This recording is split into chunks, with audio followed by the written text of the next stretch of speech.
नमस्कार, जय माँ करणी। व्यंजन संधि के अंतर्गत त और द के विशेष नियमों का ये अगला वीडियो है और पढ़ना शुरू करते हैं। तो देखिए, त या द के साथ यदि श आए तो आधा च और छ बन जाएगा। त या द का तो च बन जाएगा और इस श का छ बन जाएगा। उदाहरण के द्वारा समझते हैं। उद प्लस श्वास, इसका हो जाएगा। अब देखिए, ऊ को वैसा का वैसा लिखना है। द का हो जाएगा आधा च और श का हो जाएगा छ। अब यहाँ पर श यदि आधा है तो छ भी आधा ही होगा। हलंत लगा देते हैं, आधा हो गया। फिर बचा वास, तो इसका होगा उच्छ्वास। देखिए, त और द को च में बदलना है।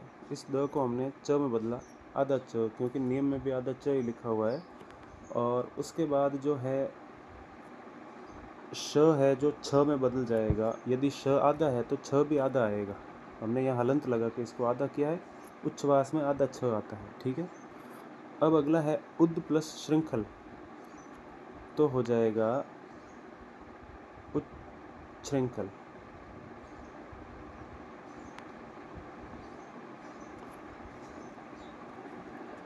ये जो श्र ऐसे लिखा जाता है ना, ये श प्लस र ऐसे करके बना होता है, तो इसमें श माना जाता है। ये कोई अलग से कोई वर्ण नहीं है, ये श से ही बना हुआ होता है। जैसे क्षत्र ज्ञ वो भी मिलकर बने हुए होते हैं, संयुक्त होते हैं, तो ये भी श और र से बनता है, ठीक है।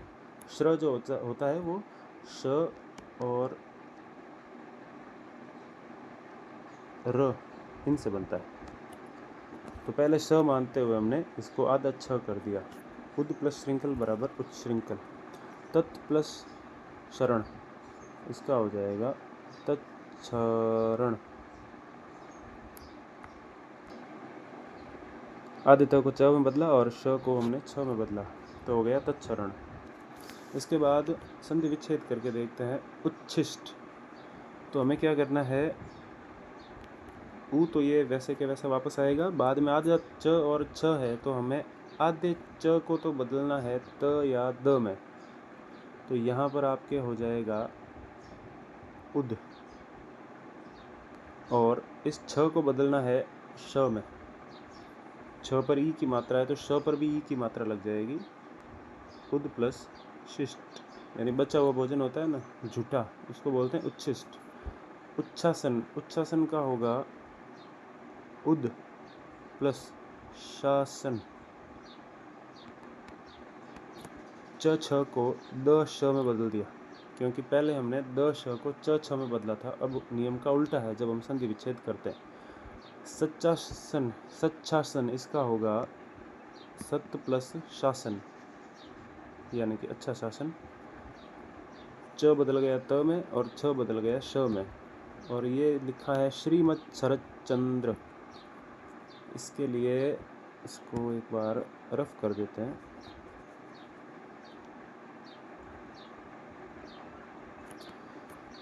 ये थोड़ा बड़ा शब्द है, जगह कम है। श्रीमत शरद चंद्र, इसका क्या होगा कि यहाँ पर भी संधि हो रही है, यहाँ पर भी संधि हो रही है। दोनों त और द के नियम के आधार पर ही हो रही है। तो देखिए, इसको ऐसे लिखेंगे। श्री म, आधे च को त में परिवर्तित करेंगे। श्रीमत, आगे छ है, च के बाद यहाँ पर छ है तो छ को श में, श र। अब आगे एक और र के बाद और संधि हो रही है, क्योंकि 2 बार च आया है। तो 2 बार च आया है तो नियम में देखे पीछे जाकर, जो आपने अगर वीडियो देखा हो, तो संधि में ऐसा होता है कि यदि त या द के बाद च हो तब च का द्वित्व रूप, यानी कि ये रूप सामने आता है।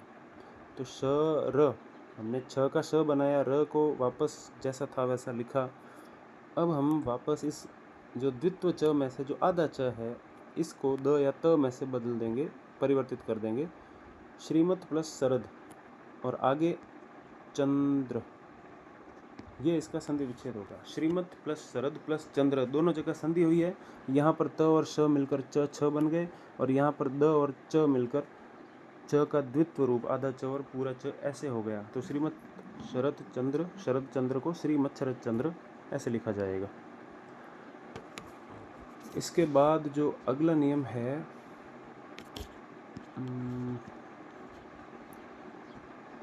चलिए इसको इसी वीडियो में कंप्लीट कर देते हैं। अगला नियम है त और द के बाद यदि ह हो तो त और द तो द में परिवर्तित हो जाएंगे। यदि द हो तो द ही रहेगा, त हो तो द में बदल जाएगा, और जो ह है वो ध में परिवर्तित हो जाएगा।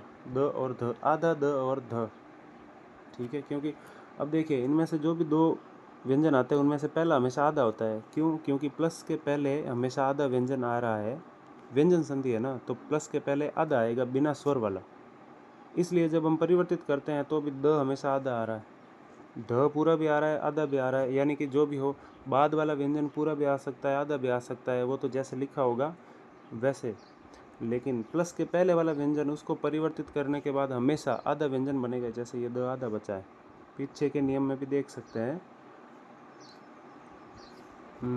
यहाँ पर भी देखिए ये द है, ये द आधा, यहाँ पर ये द भी आधा माना जाएगा, और ये जो त है ये द, ये सारे आधे हैं। इसलिए जो च बन रहा है वो भी आधा है, ठीक है। यहाँ पर देखिए, यहाँ पर उच्छ्वास में द प्लस श्वास, उद प्लस श्वास, जब संधि विच्छेद हो रहा है तब हमेशा आधा व्यंजन ही प्लस के पहले आएगा, क्योंकि ये व्यंजन संधि है, ध्यान रखें। स्वर संधि होती तो द पूरा आता, और जब ये आधा है तो इससे बनने वाला व्यंजन भी आधा ही होगा, च भी आधा ही होगा। अब आगे यदि ये श यहाँ पर आधा है तो छ को आधा कर दें, यदि श पूरा है तो छ को भी पूरा कर दें। चलिए हम अपने जहाँ पर पढ़ रहे थे वहाँ पर चलते हैं। तो नियम था त या द प्लस ह बराबर द ध, ये एक साथ लिखा जाएगा ध, ऐसे। उद्धार, उद प्लस हार, उ द को तो द में ही बदलना है और ह को ध में बदलना है, तो उद्धार।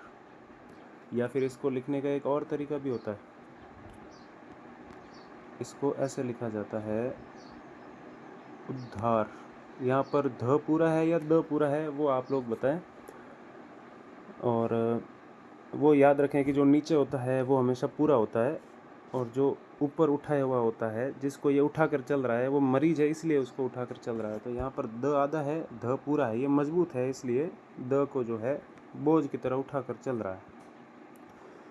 अगला है उद्धव, उद प्लस हव, द को हम बदल देंगे आधे द में और ह को ध में, तो हो गया उद्धव। या फिर इसको ऐसे भी लिख दें उद्धव, ठीक है।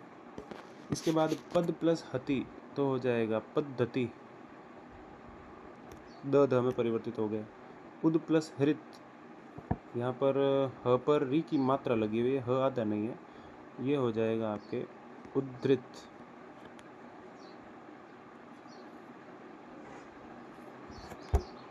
इसको थोड़ा सरल तरीके से खुला खुला लिखते हैं, चलो।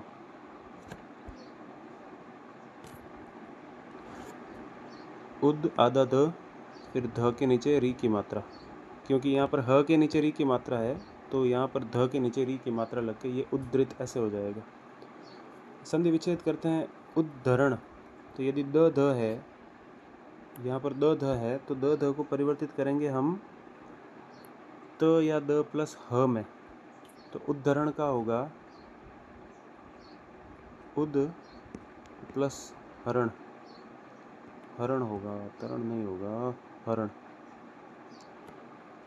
देखिए यहाँ पर द ध था तो हमने यहाँ पर द प्लस ह कर दिया, नियम भी यही था, देख लेते हैं नियम एक बार। त या द प्लस ह, ये रहा नियम, ठीक है। उद प्लस हरण हो गया। और इसके बाद है उद्धारक, उद्धारक का होगा अपने उद प्लस हारक, उद प्लस हारक। और तद्धित का होगा द ध को त या द प्लस ह में बदलना है, त या द में से जो भी आए वो अपनी कॉमन सेंस है। तो यहाँ पर होगा तत्, त आएगा प्लस हित, हो गया तद्धित, ठीक है। तो ये नियम थे त या द से संबंधित, कुछ विशेष नियम थे। इनके बाद भी व्यंजन संधि में नियम बाकी हैं, पता है मुझे, काफ़ी वीडियोस बन रहे हैं, लेकिन मैं चाहता हूँ कि एक एक नियम को हम अच्छे से पढ़ें। शॉर्ट में पढ़ाने से कोई फ़ायदा नहीं है, जिसको पढ़ना होगा जिसको लगन होगी वो ऐसे भी पढ़ लेगा, किसी को आकर्षित करके पढ़ाने का कोई मतलब है नहीं यहाँ पर। तो जैसा मुझे ठीक लग रहा है वैसे मैं पढ़ा रहा हूँ। जो भी आप में से कोई सीरियस हो वो पढ़ते रहें, कोई बात नहीं। चलिए ठीक है, आप सभी का बहुत बहुत धन्यवाद। मैं वीडियो को यहाँ पर समाप्त कर रहा हूँ।